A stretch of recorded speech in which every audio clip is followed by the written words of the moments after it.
Hello, Archie Dunlop here with Talking Astrology with Archie on Wednesday, September the 24th, 2025. Today there is a Grand Trine in air signs involving the Sun, Uranus and Pluto, and I want to give some consideration to what this Grand Trine might mean. And I want to look back over a century to the early 1920s when there was a Grand Trine between these three planets in water signs, but still, I think we might get some idea about how this Grand Trine between the Sun, Uranus and Pluto might work. But before I consider this Grand Trine, I want to look at the astrology and the I Ching for today, which is Wednesday, September the 24th, 2025. So here is the chart for today. Don't forget to like and subscribe if appropriate. So the moon is now in Scorpio. And at noon, New York time, it's 3 degrees 29 Scorpio. So very much in the via combusta. And you could say that the moon is really in quite a difficult position. It's fallen. The moon is fallen in Scorpio. And at the same time, it's conjunct Mars. And also it is in the via combusta. And so this might suggest a somewhat unstable day, and also a day when some of us might not be entirely happy. There could be a lot of brooding, there could be anger, and there may be things that just bother us. And it was a day when I was looking at today, the 23rd, the 24th, very briefly, I thought, okay, not a great deal going on. But then I looked at it again. There's actually tons of stuff going on. And it's not just the fact that the moon is in Scorpio conjunct Mars, it's also the fact that Mars is making a quincunx to Uranus. There's Mars making a 150-degree aspect there, and Mars quincunx Uranus. Whenever you've got Mars-Uranus connections, you might think that things might potentially go wrong. There's still a lot of anger flying around with that Mars quincunx Uranus, intensified by the fact that we've got this Moon-Mars conjunction in Scorpio.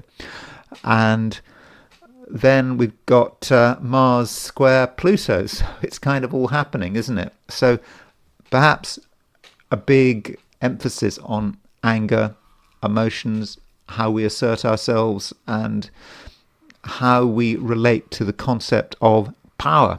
Power could be an important issue today.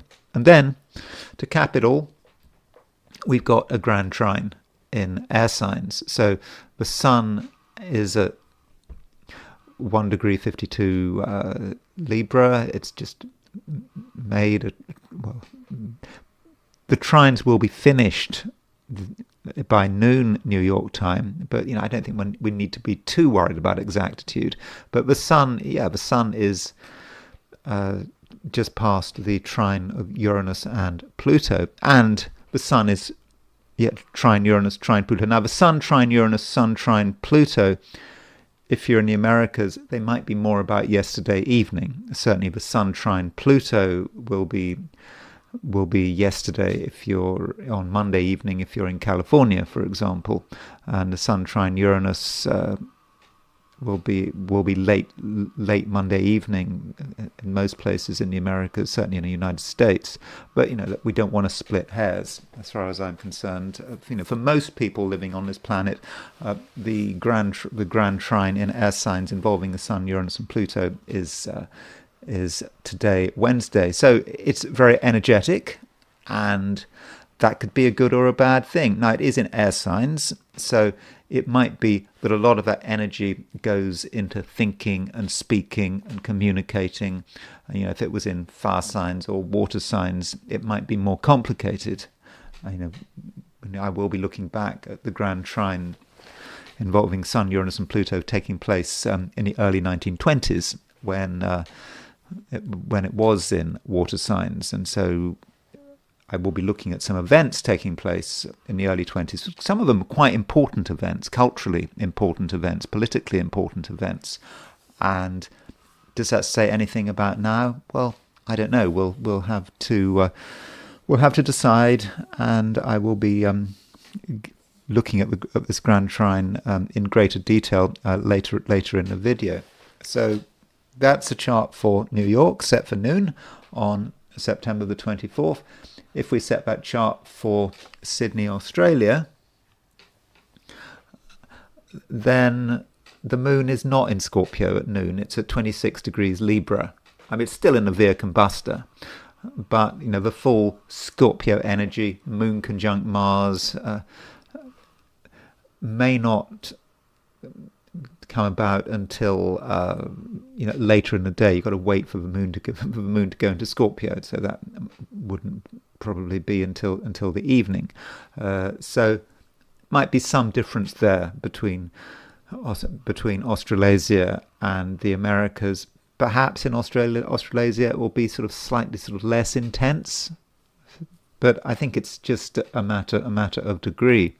And finally, there is the heliocentric view, putting the sun at the center of the solar system. And we have geocentrically Mars square Pluto. Heliocentrically, we've got Mercury square Pluto. And this Mercury square Pluto, it's heliocentrically, it's quite a common aspect. Remember, Mercury goes quickly in a heliocentric chart. So in itself, Mercury square Pluto may not be especially important. On the other hand, we have to think about what's happening geocentrically, and there is an emphasis on Pluto because the Sun is trine Pluto, and additionally Mars is square Pluto, and so perhaps that heliocentric Mercury square Pluto just picks up on all of that, and it does give a real emphasis to Pluto and what Pluto means and the underlying power of Pluto, and the fact that many of us are just not happy with the way things are going, and we would like to create change. And one way of creating change with Mercury square Pluto is talking, trying to convince people. Who is convincing who? Are you being convinced, or are you doing the convincing? And Mercury, in fact, is kind of making a T-square, because you've got Venus moving towards an opposition of Pluto, so that will be coming in over the next couple of days, and so Mercury on the T. So there could be at the moment a big battle for hearts and minds. I mean, that is happening all the time, because people find it really impossible to agree with each other right now. And additionally, don't forget that Sun opposition Neptune geocentric aspect that I was talking about yesterday, it's still very much in operation.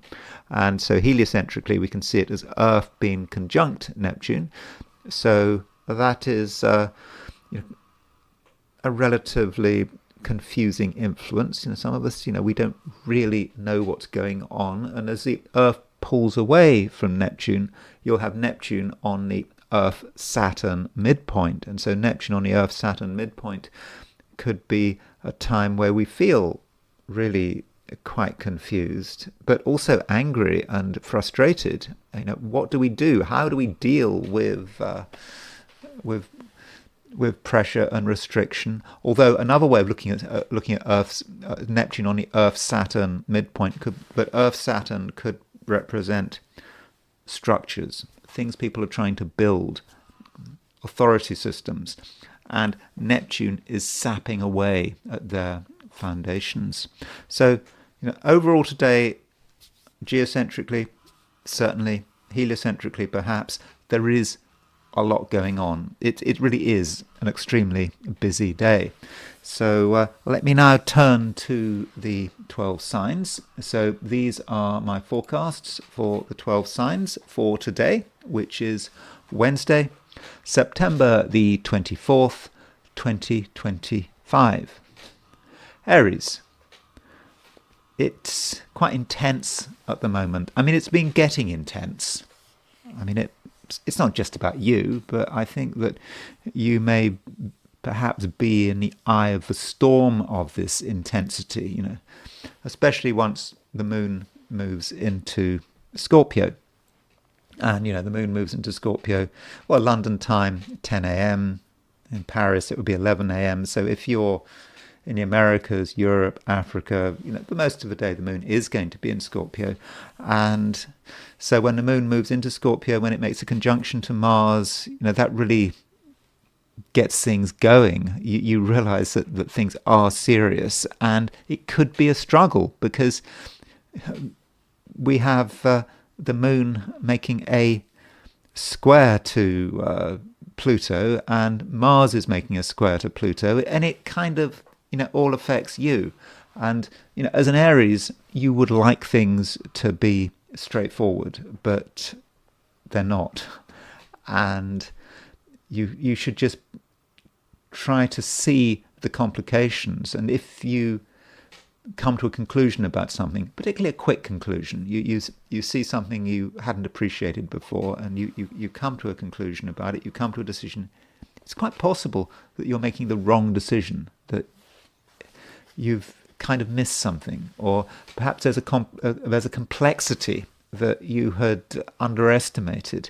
And to make things more complicated, Mars is your ruler, is making a quincunx to Uranus. So Mars is just doing everything. And Mars quincunx Uranus, well, one way of looking at Mars quincunx Uranus is to say that you have to be careful.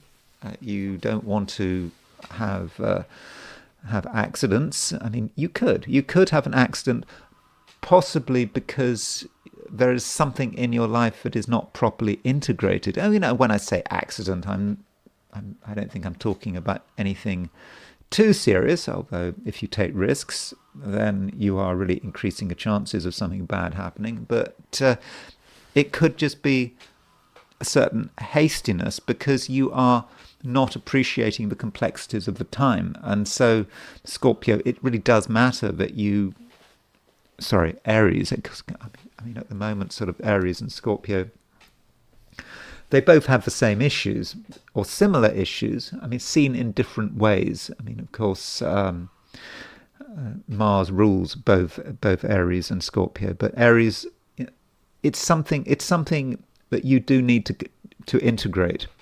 And perhaps it's just something you don't want to integrate, and you'd rather it didn't exist. But you have to be open to it all, and you have to also be very careful what you say. You might say something on the spur of a moment, and it seems obvious. It's the way you feel, and straight away you might regret your decision. So you get the picture here that it is a complicated day. Now, does that mean it's going to be a bad day? I don't think necessarily. Mars is in Scorpio. Mars is in your sign. So underneath it all, you're in a strong position. You can look after yourself. And, the only challenge is that you have to just appreciate how difficult things might be, how complicated things might be. And if you take all this on board, then I think that you will be able to get your way. And you could arguably, Aries, looking at what today might be like, you could be the weakest sign of the 12, or you could be the strongest. And it kind of is up to you. And if you really address today and all its dimensions, because it is quite a multi-dimensional day, then I think that things can move and things can work. And don't forget, there's a Grand Trine in air signs. Sun is trine Uranus, Sun is trine Pluto, and Uranus and Pluto themselves are pretty close to a trine. And this might mean that you can make things happen on a social level. It might not take much, just a few words, but of course those words have to be carefully chosen. You can't assume that things are going to be simple. They're going to sort of work out in a particular way. But, overall, Aries, you have what it takes to make the most of today, and you can have a 5-star day rather than a 1-star day. Taurus, a lot of emphasis on Mars at the moment, a lot, and Mars is in Scorpio, which is of course your opposite sign, and so this might mean that you have to give extra consideration to other people and their idiosyncrasies and all the various things that they are capable of doing, and you certainly mustn't make assumptions about anyone. And it's not just that we've got Mars in Scorpio, we've got the moon moving into Scorpio as well, and you might like to assert yourself, but it could be difficult because other people could be very stubborn and very particular, and handled in the wrong way, they could get angry. Yeah, there is a lot of anger flying around, and you might feel annoyed about things, but so might other people.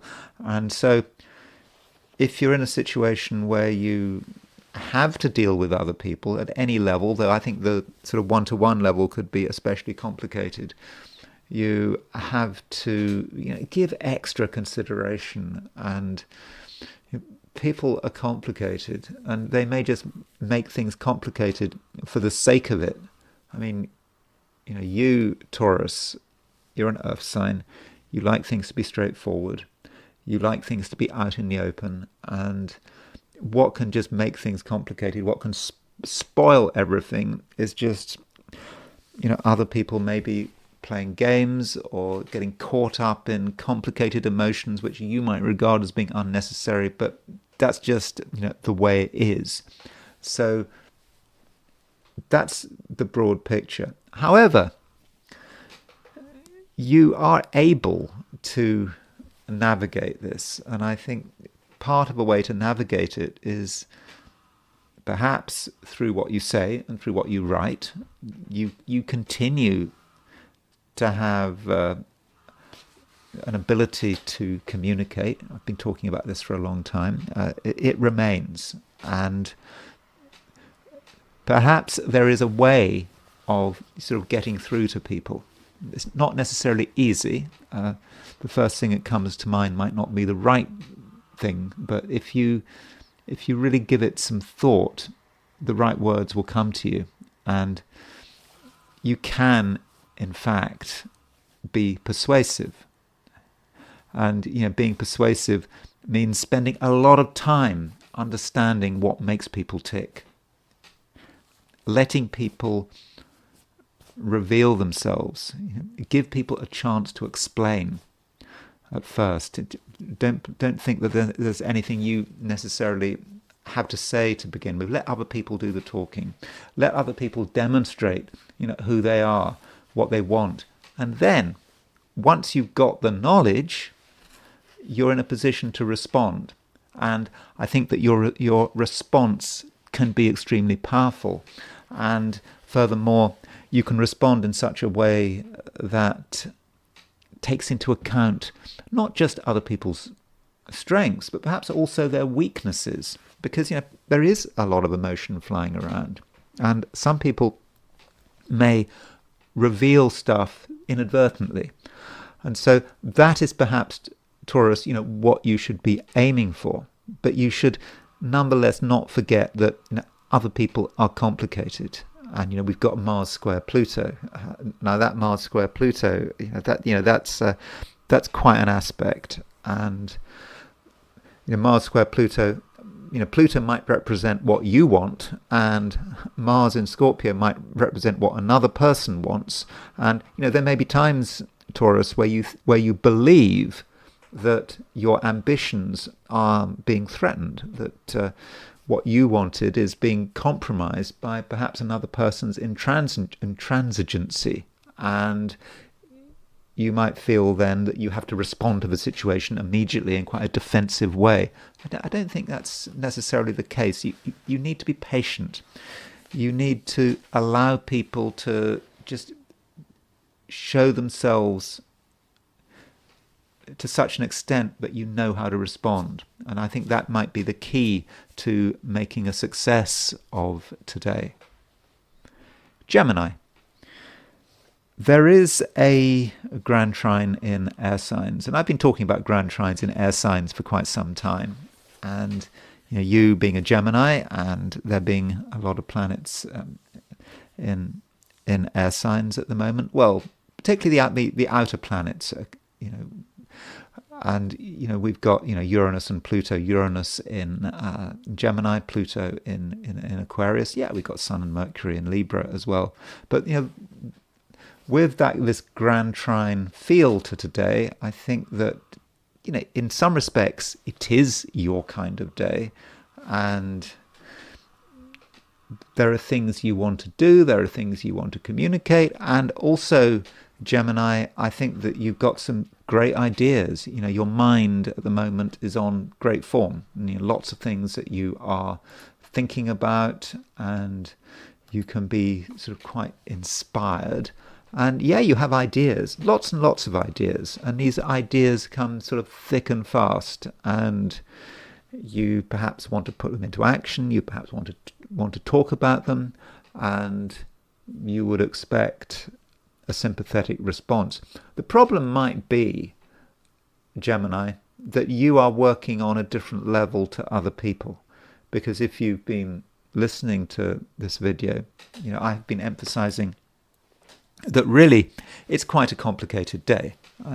We've got Mars in Scorpio, Mars square Pluto, got Mars quincunx Uranus, stuff that at some level you don't really want to know about. You just like things to be simple. You just want to be a Gemini, move from one thing to another, and dealing with people that take themselves seriously, take their emotions seriously. It can be really annoying. One thing, as a Gemini, one thing I can't stand, one thing that really winds me up, I don't know about you, but what I can't stand is moral outrage. I really can't stand it. When people express moral outrage, I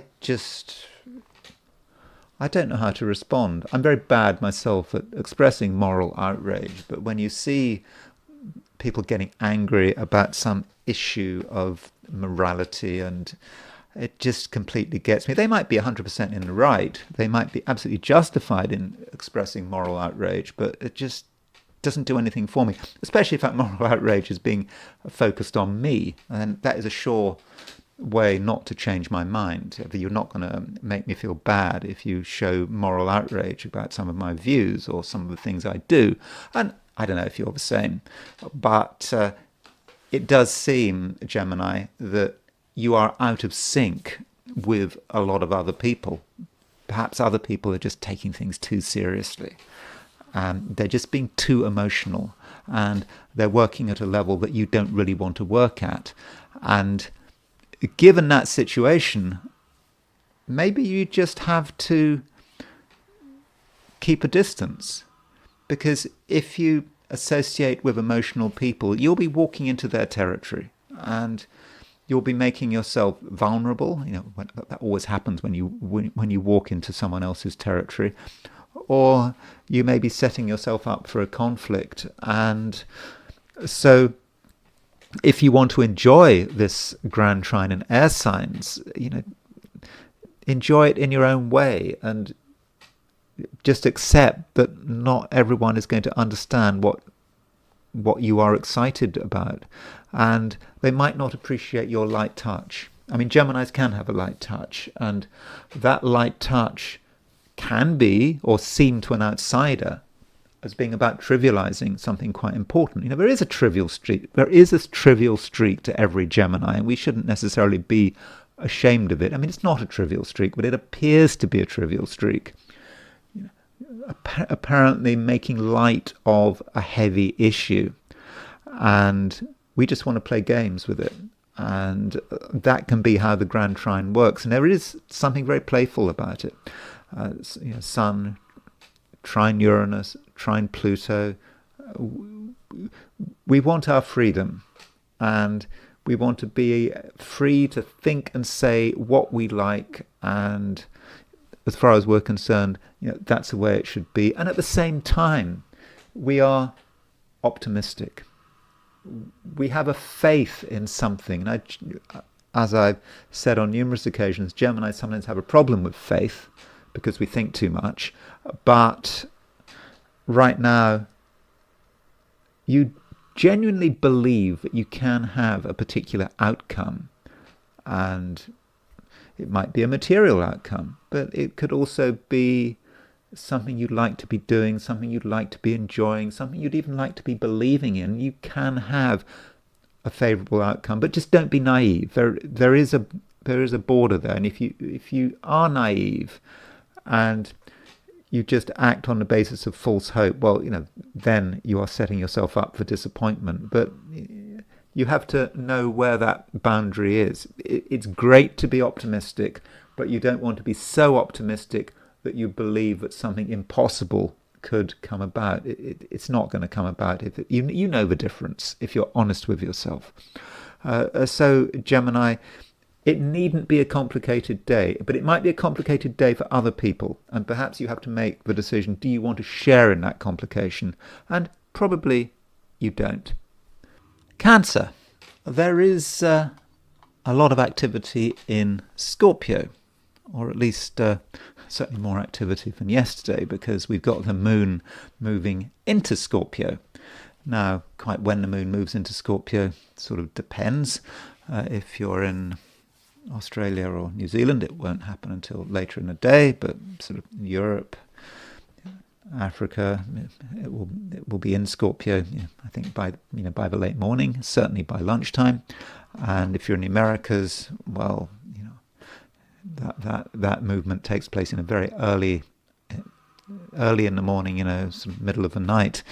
And so I think we can think about Moon in Scorpio and what it means for Cancerians. I think that it's a difficult placement for a lot of people because, the Moon is fallen in Scorpio, and, you think about Moon conjunct Mars, that could be very problematic. But if you're a Cancerian, the situation is rather different. I think that you are okay with the Moon being in Scorpio. It's quite an emotional placement, and it's nothing you don't know about. It's nothing that's alien to you. And, with the Moon in Scorpio, although it's a serious placement, it also emphasizes what you're passionate about and what you enjoy, and it's enjoyment which is not trivial. It's something that almost sort of speaks to your heart, is an essential part of your self-expression. And this is perhaps a reminder of what it means for Mars now to be in Scorpio, because Moon making a conjunction to Mars, that just picks up on the Mars energy, and sort of Mars is going to be in Scorpio until the beginning of November. And so Mars in Scorpio for you is it's energetic, and it's about you being able to do what you enjoy without apology. And Mars, as it moves through Scorpio, starts making a trine to Jupiter in Cancer. Now, that trine is a long way off. I mean, it's sort of 20 degrees off, but Jupiter is in Cancer, Mars is in Scorpio, so you could say from a whole sign perspective, quite a traditional viewpoint, you could say that Mars and Jupiter are kind of already in trine, but it will be some time before you're able to take full advantage of that. And it does emphasize what you can do, what you can achieve, and so Cancer, really make the most of everything here. I mean, because you are powerful, and if you want to do something because you enjoy it, then go ahead. and you don't have to be apologetic, and it's certainly not a time to be thinking about, what other people are thinking, what other people are doing. It doesn't really matter. And if something feels good, then you should continue with it. Well, okay, unless it's doing you damage. I mean, there are things that can feel good and can also be completely self-destructive. So, yeah, okay, you've got to be a bit reasonable there. But overall, you have power, and you're in touch with the font of that power. If you like, the sort of the wellspring of that power. And for a Cancerian, that really does matter. It's happening at all levels. It's not just happening at some sort of intellectual level or in the realm of ideas, although we shouldn't dismiss the concept of ideas at the moment, because there is a Grand Trine in air signs, but it has emotional backing. And I think the emotional backing is important. I mean, when you think about currency, I mean, people are talking a lot about currency, for example, and the sort of the supposed devaluation of a dollar, that the Federal Reserve or whoever does it is just going to print loads of dollars, and so the dollar is just going to become increasingly worthless because it has no backing. I mean, that's what many people are saying. I'm not saying that is the case, but everything needs to have a backing. And if you take an idea needs a backing in the same way that that a dollar bill needs a backing, and at least you understand that. And if you're a Cancerian, the backing for the idea is the emotion. And perhaps that is why many Cancerians are good writers, better writers than Geminis, because Gemini, I'm speaking as a Gemini, Gemini can have ideas, but the idea maybe just doesn't have any emotional support, and it just doesn't get anywhere. So because of all this, I think that really, Cancer, you're able to be powerful and authentic, really authentic, and there's absolutely no need to worry too much about what other people are thinking, doing, or saying. I mean, there is a Grand Trine in air signs, which is in quite sort of introspective parts of your chart. The sun is moving through Libra, a sign connected with with the home and with security, and it's trine Uranus and Pluto, and that could represent energies coming from who knows where, from the other side of the universe perhaps, and you're picking up on it all, and you're picking up on it all in a very private way, and it doesn't have to be discussed at the moment. But at the same time, you are able to verbalize it all. Again, this is why Cancerians can be good writers, because they can verbalize something which is complicated, is emotional, maybe cosmic even, and you can put it down on paper or talk about it. And so, Cancer, I think at the moment, there is a lot going on, and there's a lot going on that many people can't deal with, but you can deal with it. And I therefore think that today can be, very powerful. Leo, you're feeling tense. I mean, why not? There is a lot happening, a lot going on, and you want action, and at the same time, you might feel that other people are just being too slow. You would like things to be faster, but it's just annoying that things just aren't happening. Now, one reason why it might appear that things aren't happening is because there aren't any planets in fire signs. Okay, Neptune and Chiron are in fire signs, but Neptune is an outer planet. It's going to be it tends to be in a fire. Once it gets into a sign, it can stay there for months and years.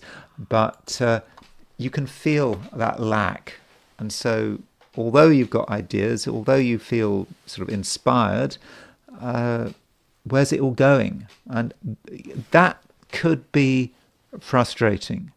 And the question then is, how do you deal with it? I think that what you might have to do is kind of sort of do an elemental shift. So by an elemental shift, I mean that, you're a fire sign. You tend to work at the level of fire.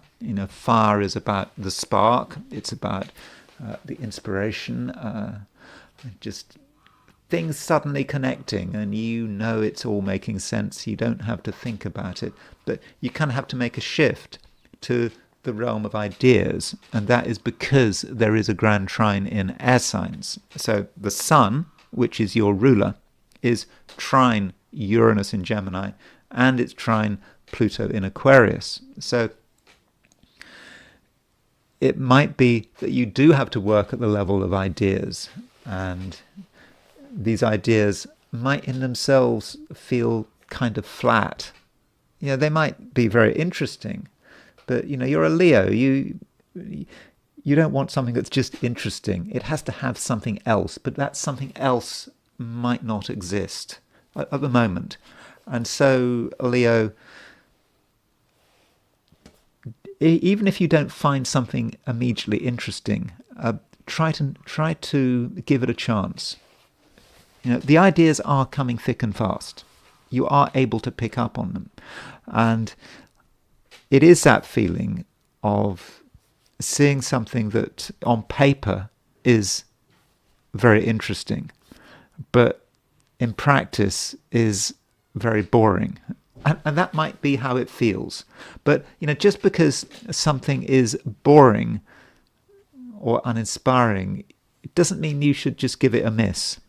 Ideas need to be worked on. They need to be developed. And, perhaps at a later stage, you can energize these ideas. And so that is something that, you might have to do. And, just don't forget also, the Sun is trine Uranus, Sun is trine Pluto.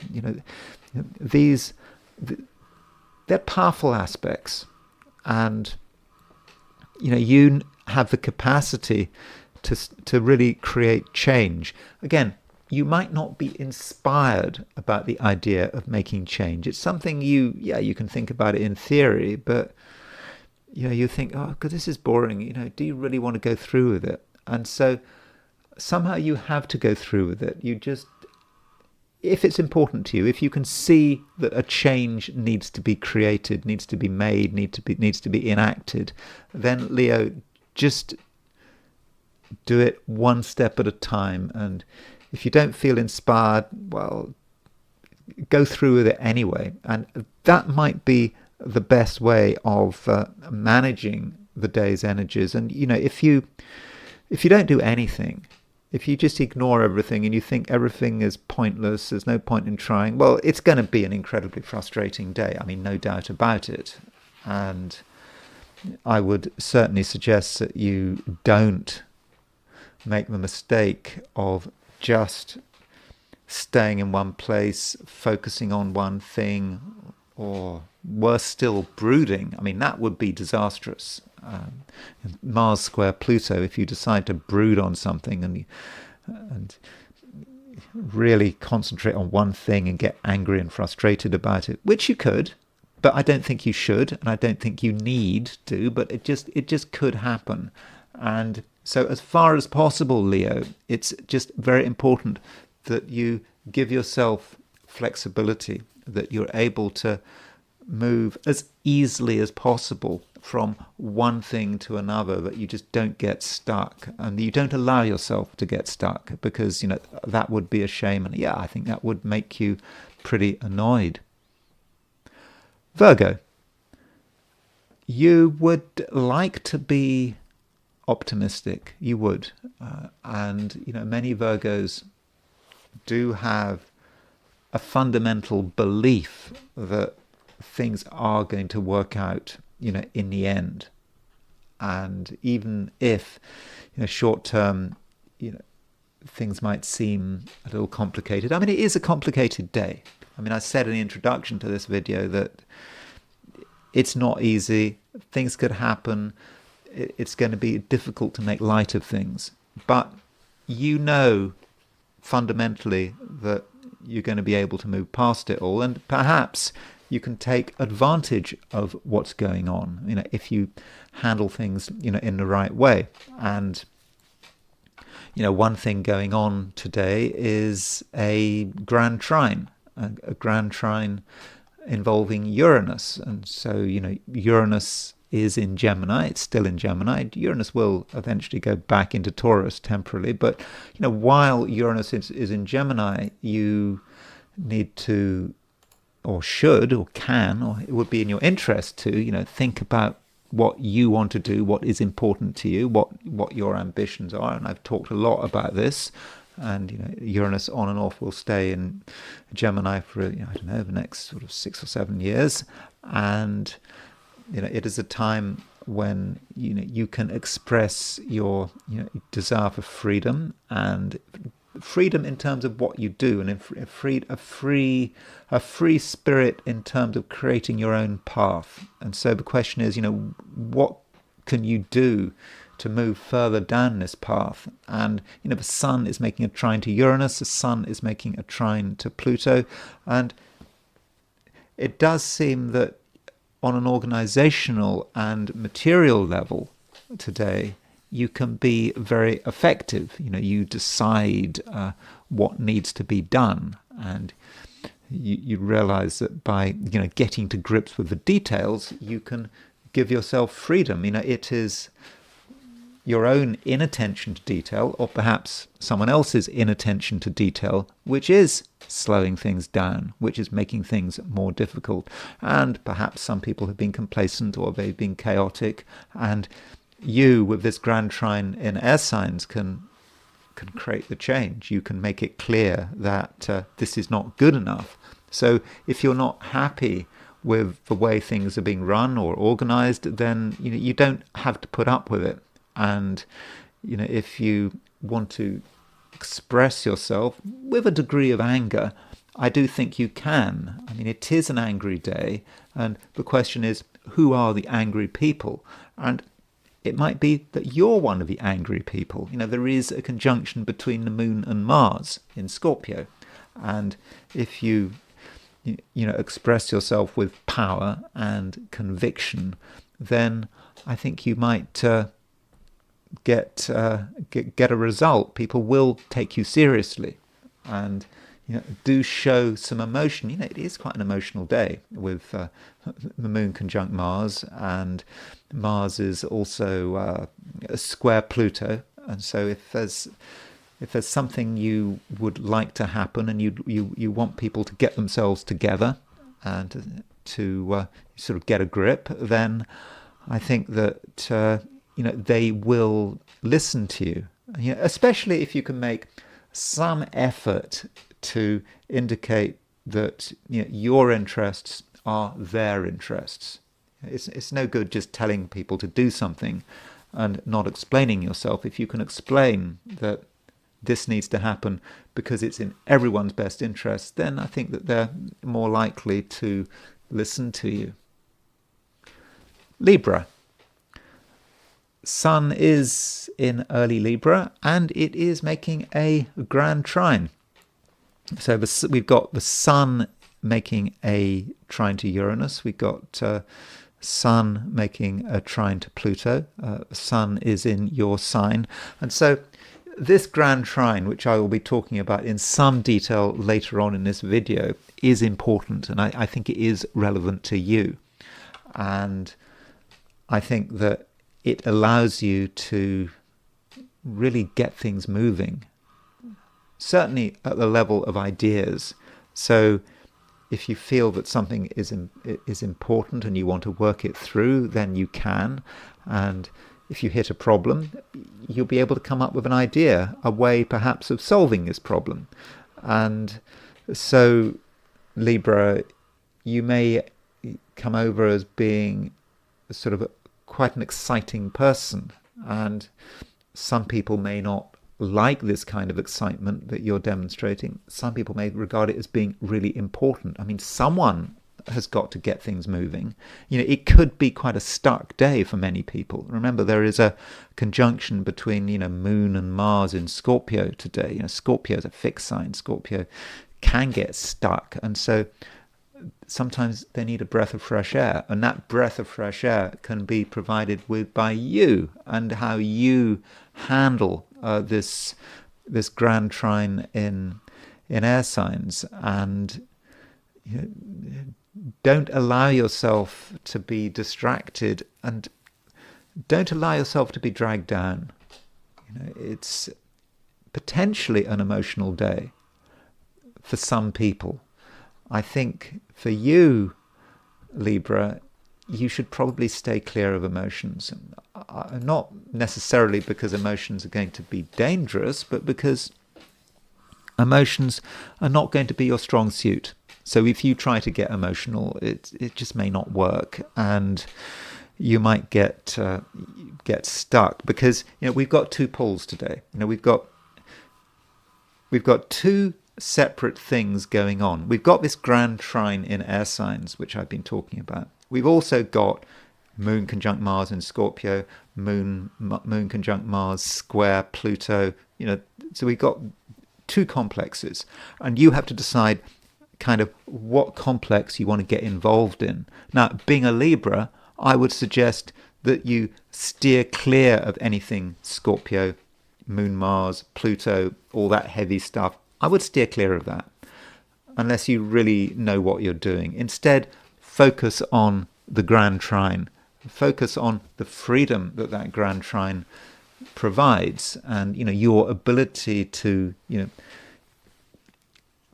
see past the complications, and to see how you can be a free spirit, and indeed how you can be helped by outside forces, maybe of a sort of a cosmic nature, that you're in tune with things that maybe other people aren't, and maybe there is a pessimism around you which you don't want to be infected by, and you need to move beyond it.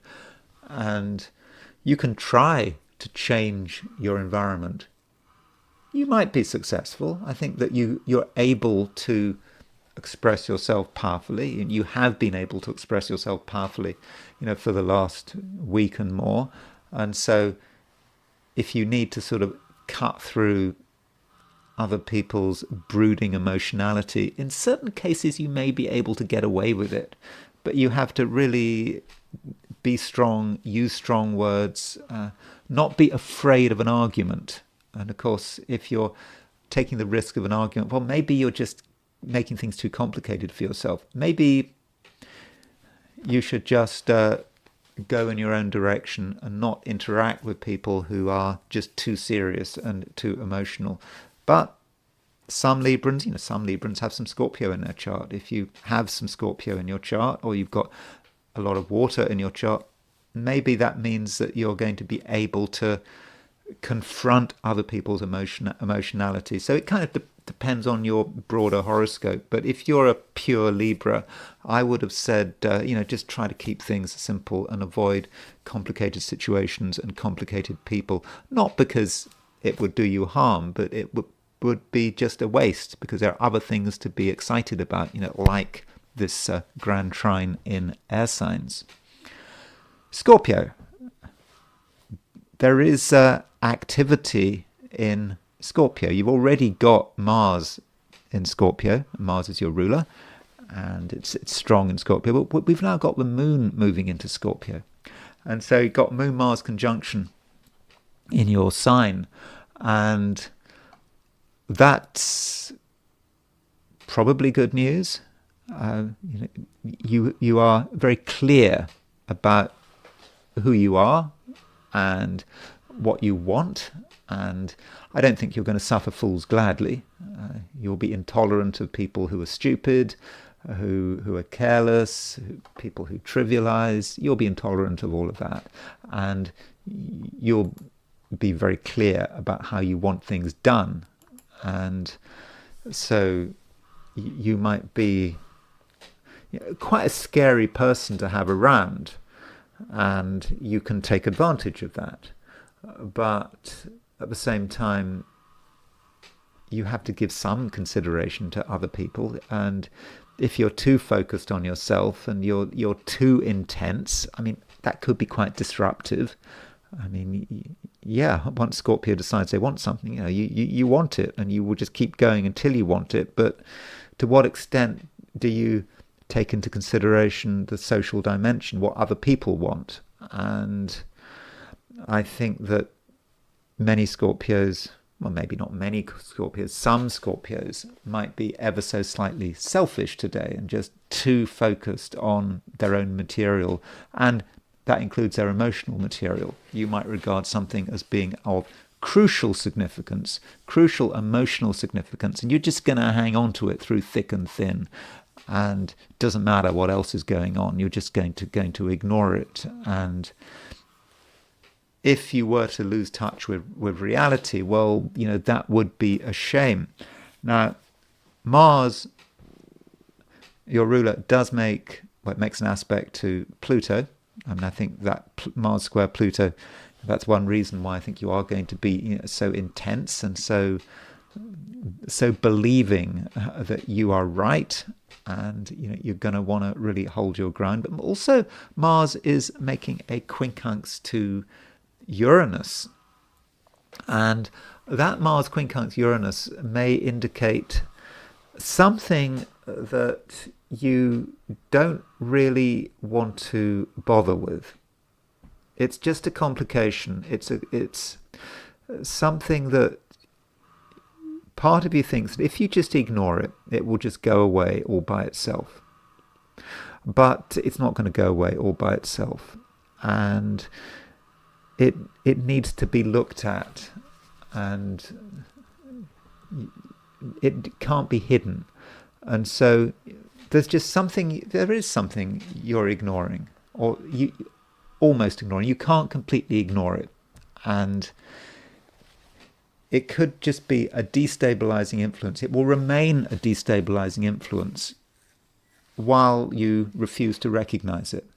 And it could be destabilizing in many different ways. It could be something that just crops up, forces you to change your plans. You don't like changing your plans, but maybe you have to change your plans. And maybe it's just about you having to deal with the uncertainty of the world in which you're living. We do live in uncertain times. And with Mars quincunx Uranus, you have to be accepting of it. Now, if you're not accepting of it, what that would mean is that, remember, it's a Mars quincunx Uranus. Uranus would become like an autonomous force, out of your control, and then it would start working through in your life in many different ways, and many of those ways are going to be undesirable. And of course, at its worst, Mars quincunx Uranus could be about accidents or making mistakes. And it's all happening because you're refusing to open your eyes. You're just pretending that if you close your eyes for long enough, something will disappear, and it won't. But I don't want to go too far on this topic, because I think that fundamentally, with that Moon-Mars conjunction in Scorpio, in your sign, I think you are able to look after yourself, and you are able to really push forward, with your agenda, but just don't do it blindly. Sagittarius. A hectic day, perhaps a complicated day. And it's a day that at first you might not really know how to respond. There is just too much going on, and people may seem to be communicating at cross purposes, and the question is, where do you fit in? We've got a couple of things going on. We've got astrologically, we've got these sort of two complexes, two points that we maybe should be paying attention to. We've got this Grand Trine in air signs, and we've also got a moon making a conjunction to Mars in Scorpio, square Pluto, and they're very different from one another. The Grand Trine in air signs, it has a lightness to it. It's Sun in Leo, Sun in Libra, trine Uranus and Pluto. It's exciting. It's about new knowledge, new information.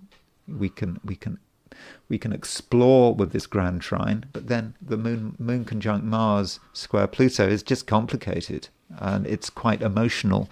And being a Sagittarius, it's probably best that you focus on the Grand Trine and think about what that Grand Trine is, and maybe you can ignore all the other complications. And so if we look at this Grand Trine, I think that this Grand Trine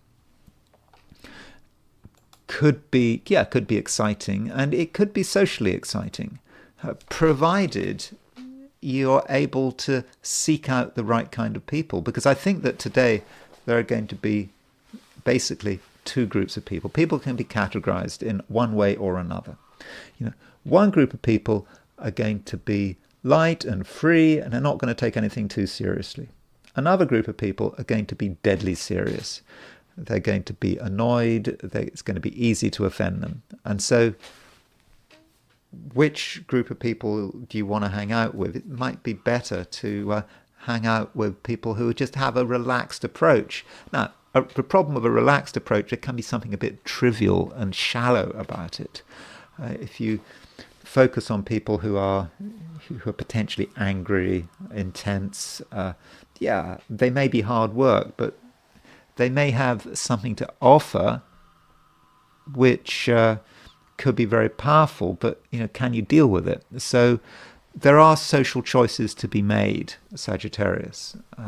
Okay, they're not always. That's not always the case. I mean, it's possible, Sagittarius, that you don't have to worry about anyone if you're in a situation where you are alone and you don't have communications, whether direct or digital. I mean, then maybe that's not such an issue, but still, the Grand Trine in air signs just gives you an opportunity to relax, and if you can relax with the right company and just not take things too seriously, because I don't think you do want to take things too seriously, and you just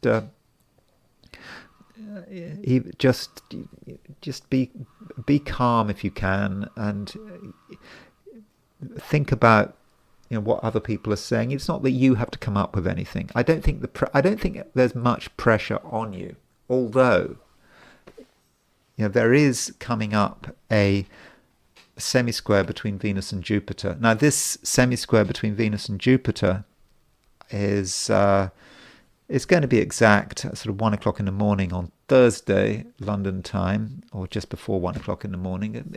It may have an impact on you sort of later in the day if you're in the Americas. And this Venus semi-square Jupiter, there are several ways of looking at it, and I mean I'll be looking at it in more detail when I do the reading for Thursday. But Venus semi-square Jupiter could be, despite your best efforts, that you and someone else just find it difficult to get on, perhaps at an aesthetic level, having different tastes and wanting different things, and there may just be an uneasiness there, and this may just be about you choosing the wrong people, but people can change, and so there is that Venus semi-square Jupiter. And once you get annoyed, and if you do get annoyed, if you get yourself into a situation where you get annoyed, then Sagittarius, you might find yourself saying all sorts of things, because you are becoming more verbal slowly, and it's true that you're able to argue well if you need to, but not everyone can handle a good argument, and some people at the moment today are easy to offend. And so Sagittarius, it just may be a day where you feel uneasy, you're not quite sure where to turn, And it's probably just best to just make it easy for yourself. Whatever is easiest, then just go for it. And probably most Sagittarians would be advised to just avoid people who are overly emotional. Capricorn.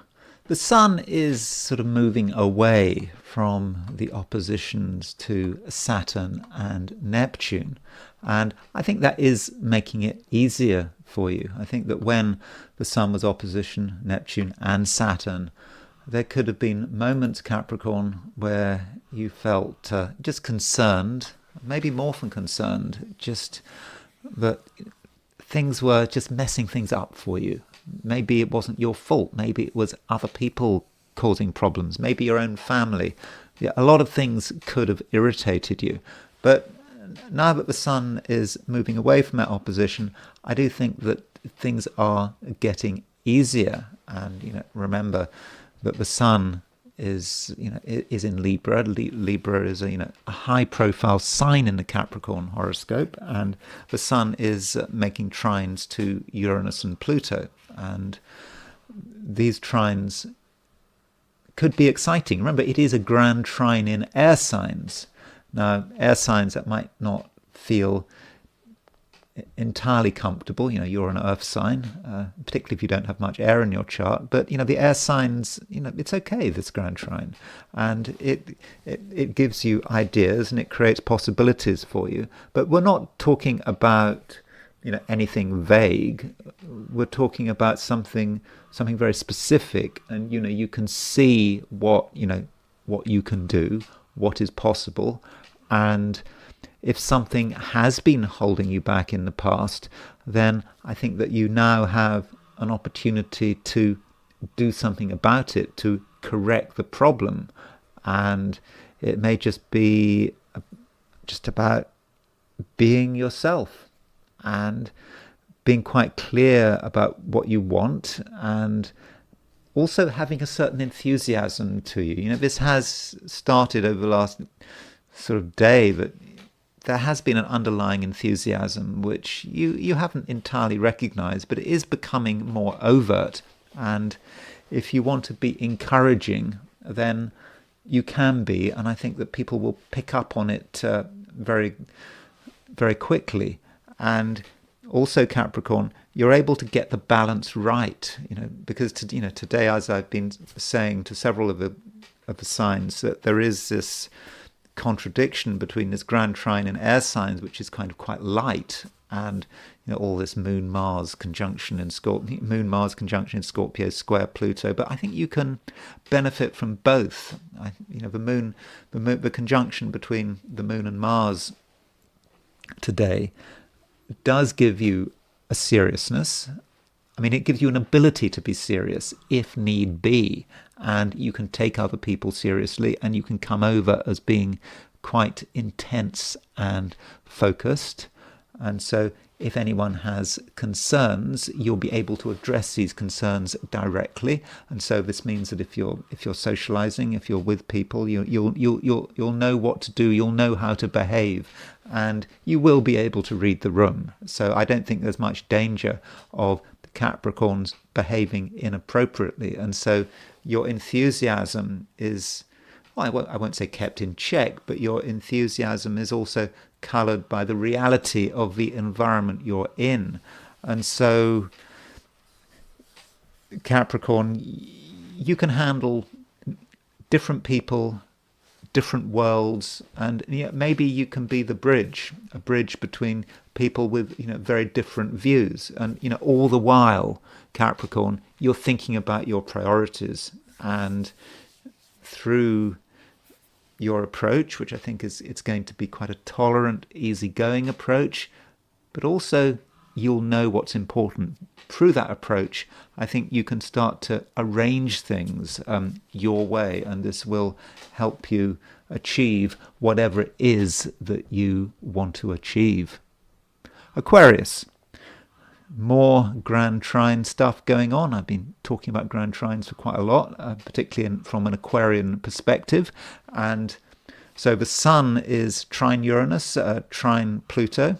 and of course Pluto is in Aquarius, your sign. So this Grand Trine in air signs, Aquarius, very much works in your favor. It's energetic, it's exciting, and as an Aquarius, you are something of an ideas person. If you're a typical Aquarian, you have lots of thoughts. You're curious, and if an idea seems interesting, you're going to want to follow it through. And the ideas will be coming sort of thick and fast. And it's not just your ideas. It's also other people's ideas. This Grand Trine that we've got today, it does involve the Sun, and the Sun is ruler of Leo, which is your opposite sign. So with the Sun getting this Grand Trine, don't underestimate other people. Yes, you have lots of ideas.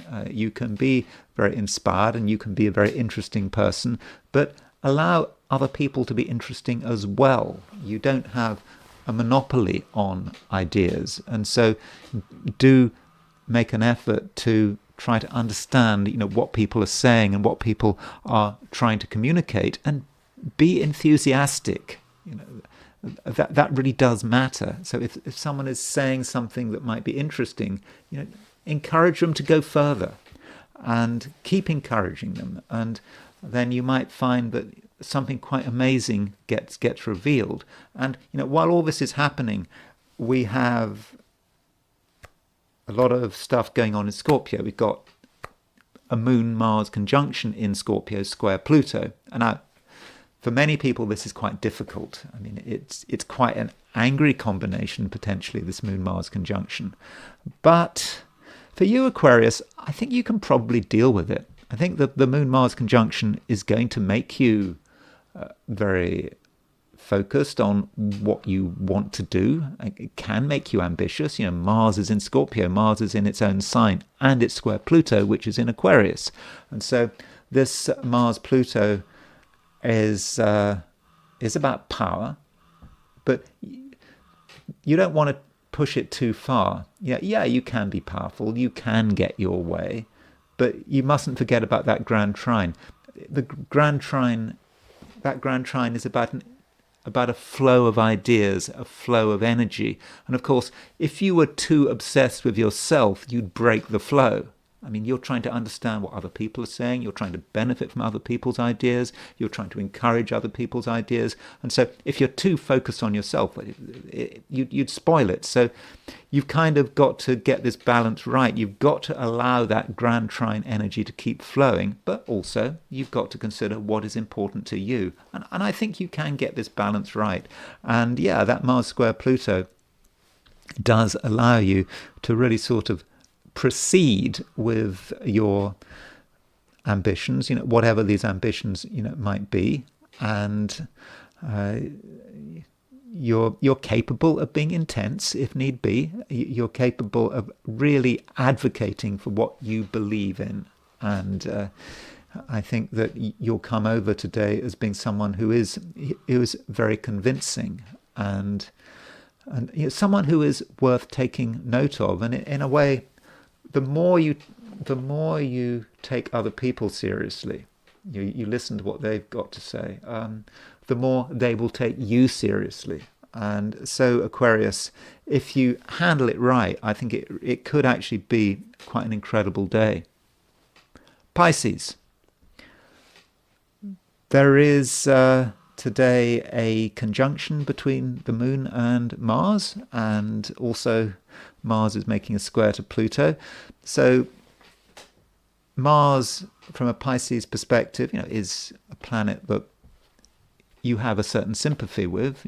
I think, as I was saying yesterday, you could argue that Mars is a ruler of Pisces. Of course, I know that Jupiter rules Pisces, but Mars rules the water signs, and it's a special planet for Pisces. And at the moment, Pisces, like yesterday, I think that you're very much into what you believe in, and developing your beliefs, developing what is special to you, and we need to believe in something, and you right now are perhaps putting a lot of energy into what you believe in, and you're prepared to defend your beliefs.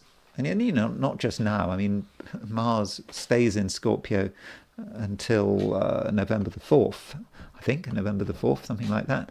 And so, do ask yourself, what is important to you, and what is worth fighting for, or rather, what is worth getting embarrassed for. What is important, and what is just merely trivial. It's just not really worth getting upset about.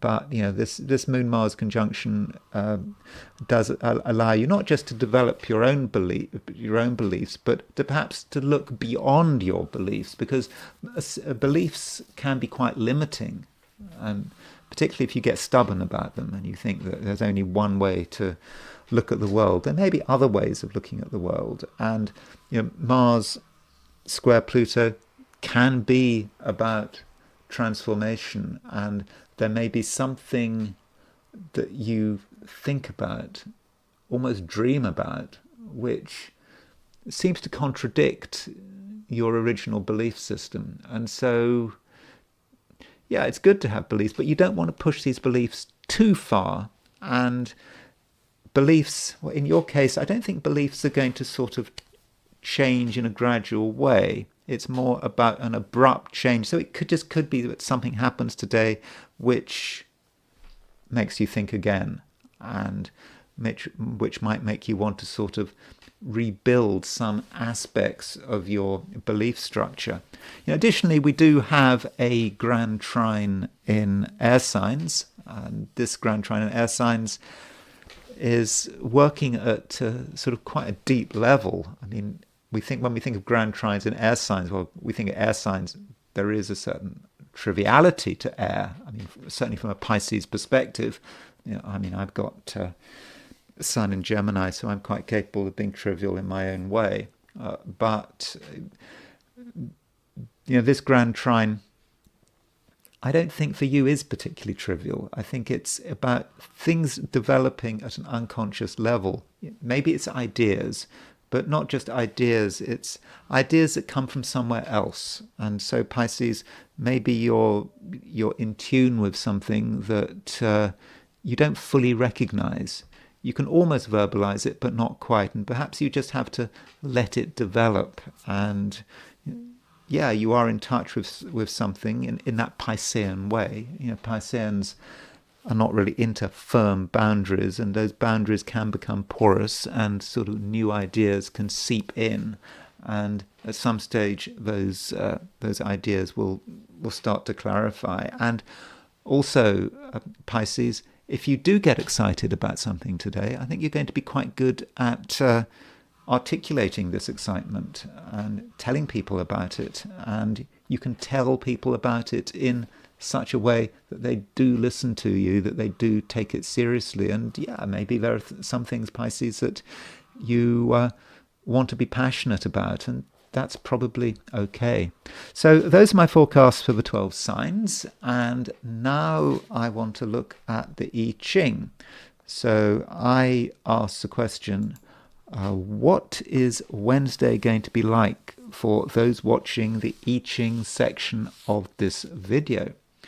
And the first hexagram I got was hexagram number 8, which is holding together.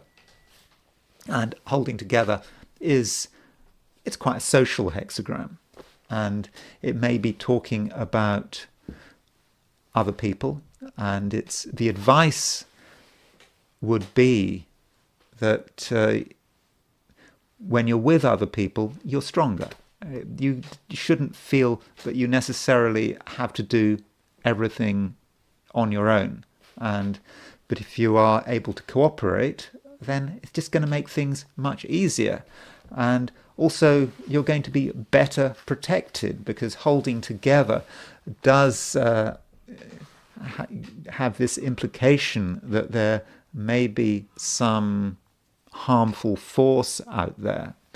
And on your own, it's quite difficult to overcome it. But as a group, you may be protected. And so if you're feeling nervous about anything, you're feeling vulnerable, don't feel that you have to deal with it just on your own. You can come together with people. You can get their support. You can get their advice. But it works both ways. I think that you can give your strength to other people in the way that they can give their strength back to you. And if you're talking about holding together and you're talking about people, well, it's going to become quite important that you hang out with the right people. And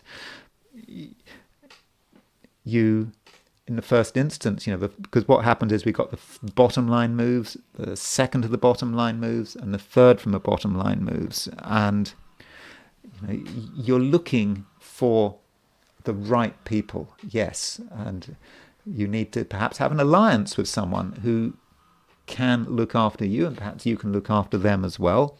And additionally, you want to be as close as possible to the center of power. But third line moves may indicate that at some stage you are tempted to get involved with the wrong people. And that is a critical thing with holding together. It's not going to work if you hold together with people who don't have your best interests at heart, or they may just be incompetent. So it's important that you make the right choices. And I think you will start to make the right choices, but there may be a certain stage where you trust someone too much. You believe that superficially you've got your interests and their interests are the same, so it's going to be okay. But it may not be okay. But it's not that you definitely will hang out with the wrong people, but it just could happen. Now, bottom three lines moving, that means we move to a second hexagram, and the hexagram we move to is hexagram number 5. And so part of the day, perhaps the latter part of the day, you may feel that something is about to happen and that you are about to have to do something, and you're just waiting. You're feeling quite relaxed about it, but you do know it has to happen. And one way of symbolizing what has to happen is, walking into a river. I'm absolutely not telling you to walk into a river. The sun is still opposition Neptune, so walking into a river is a bad idea at the best of times. And with sun opposition Neptune, definitely not anything you should be doing. But it's a symbol, and so you have to at some stage walk into that symbolic river.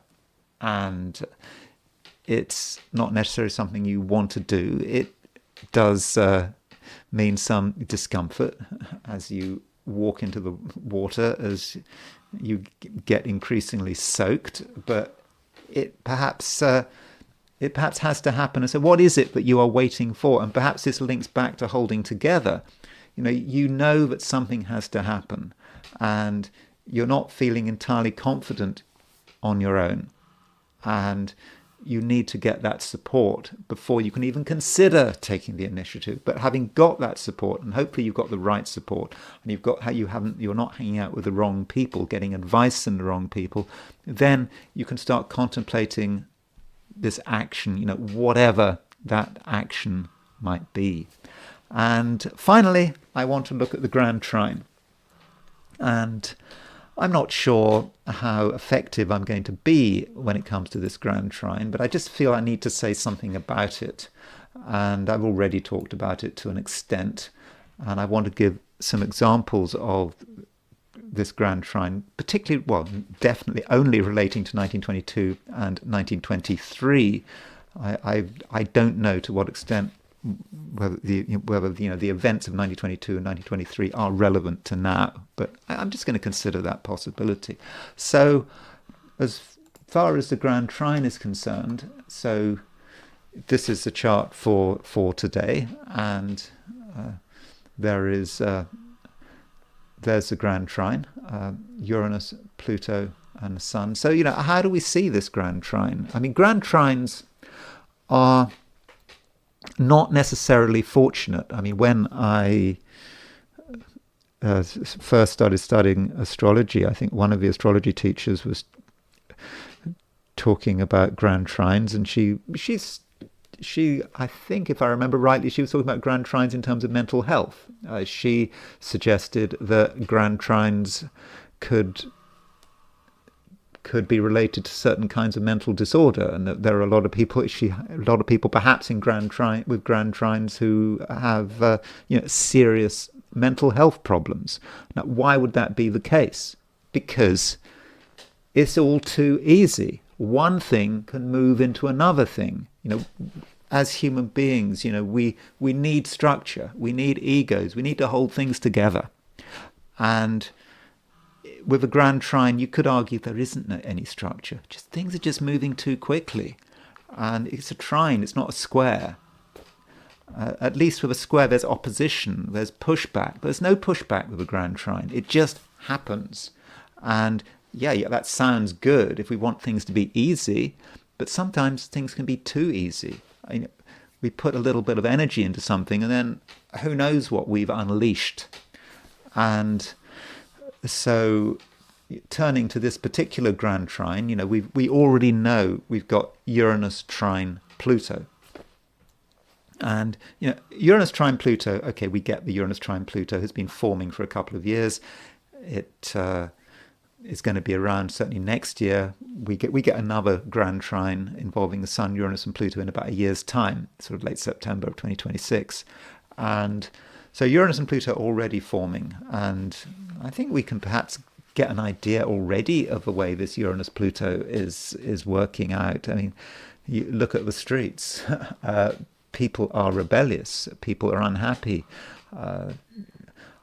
There's, the big march in London. You've had marches in other parts of the world for different causes, some from the left, some from the right, people being obsessed about Palestine, whatever it is.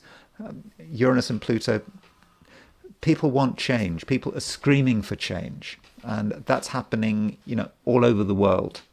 And so if you put the sun in, sun is a fast-moving planet. Okay, I know it's a satellite. It's a star theoretically, but it's just easier to categorize as a planet. So, sun is a fast-moving planet, and just for a few days, it's in orb. The sun is making a trine to Uranus, trine to Pluto, and so that Uranus-Pluto is particularly real at the moment. It's sort of come down to earth, and this is maybe what we're experiencing, and it may not just be about civil unrest. It could be that because things happen quickly, bad things could happen quickly. There could be accidents suddenly happening, or on a positive note, it could be a discovery. I mean, that is certainly a way of looking at it. And I wanted to give you some examples of other Grand Trines like this, and they're quite difficult to find. I find it difficult to sort of have any systematic search system to find Grand Trines. Maybe that's just my technical ineptitude. So I'm going to just limit myself to the early 1920s, so when there was a Grand Trine between Sun, Uranus and Pluto. What happened in 1922 and 1923. And so when we think about the Uranus-Pluto cycle, by the way, it apparently is about 127 years. So there was a Uranus-Pluto conjunction in 1966, and I think there was the previous conjunction was, I think, 1850, 1851. So in that Uranus-Pluto cycle, so you're going to get two trines between Uranus and Pluto, and because Uranus-Pluto are slow movers, there's always going to be a point where the Sun is making the Grand Trine. But still, it's a fairly unusual event, and I think I've got this right. But I think the last series of trines between Grand Trines was in 1922 and 1923. So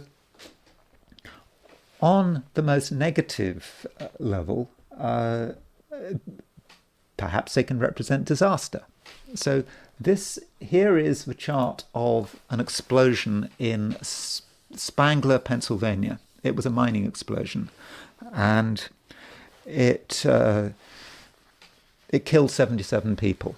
And the way it happened was the management of the management of the mine decided to move the category of the mine from gaseous to non-gaseous. So by categorizing it as a non-gaseous mine, they were basically saying that you didn't have to make precautions for gas. So that meant you could use open lights. And so what happened was there was an explosion, and 77 people were killed. And so at the time of this explosion, you can see that it was quite close to sunrise at 7:20, and we had the sun making the trine to Uranus, trine to Pluto. Remember, this tiny 22, 923.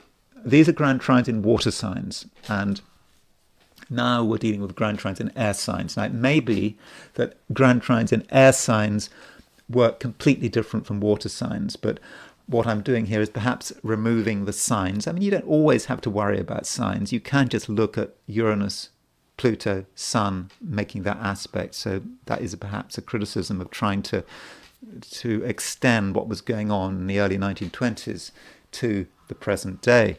And so, I haven't looked at this chart in great detail, but, the ascendant, it was just after sunrise, Scorpio rising. So the ascendant was kind of involved in this grand trine.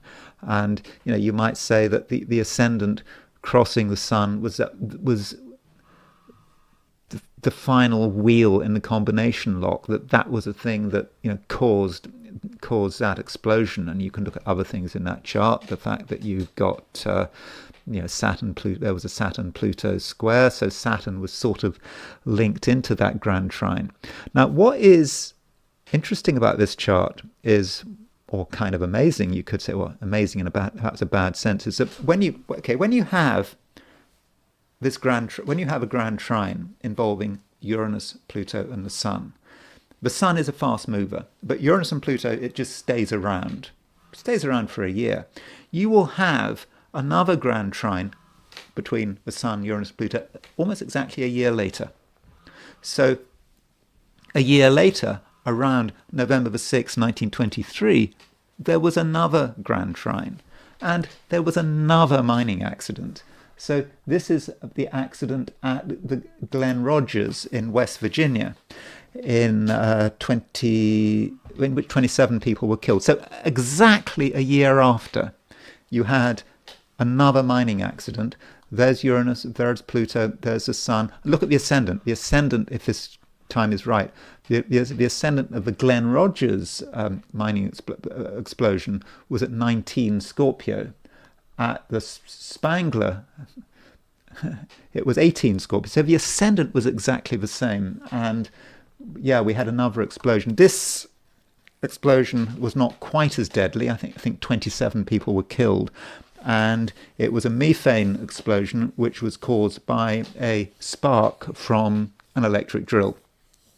And it has been said that the casualties could have been worse, but apparently there'd been some safety precautions had been put in. I think something like ventilation, so it could have been worse. But I think that is kind of an interesting coincidence. So when we think about what might be happening, we can associate it with mining explosions. The last time we had this, there was a mining explosion. I mean, a big one. I mean, particularly the first one, the one in Pennsylvania, where 77 people were killed. So, if you're working in a mine while this trine is in action, but probably you shouldn't. Simply just based on past performance. I think that there was water involved in the Glen Rogers explosion. I think some people did drown, so that might be the fact that this Grand Trine was in water signs. This time round it's in air signs, and an event going back to 1922, an event which I think many of us have heard of, is the discovery of Tutankhamun's tomb. So this was a moment, I think it was at 10 o'clock, I've said it for Luxor, which was apparently 5 kilometers away from the tomb. So when they first found this step which led to Tutankhamun's tomb. So it was the original discovery. It took place on November the 4th, 1922. Now, don't forget, these events that I've been talking about, people didn't know that Pluto existed. I mean, Pluto was not discovered until 1930. But so here's a chart for the discovery of that first step, and November the 4th, 1922, which was a Saturday, and there is Uranus, Pluto, and there's the Sun, so it's all sort of coming together. You've got Saturn on the midheaven, and that may just say something about Sun, Uranus, Pluto on a positive note, perhaps a positive note. Maybe one just shouldn't be disturbing graves, but it can be about discovery, something being revealed. And the final event, another very famous event, definitely a negative event, was the Beerhall Putsch. So the Beerhall Putsch took place 2 days after the mining accident in Glen Rogers, in the Glen Rogers mining accident in West Virginia.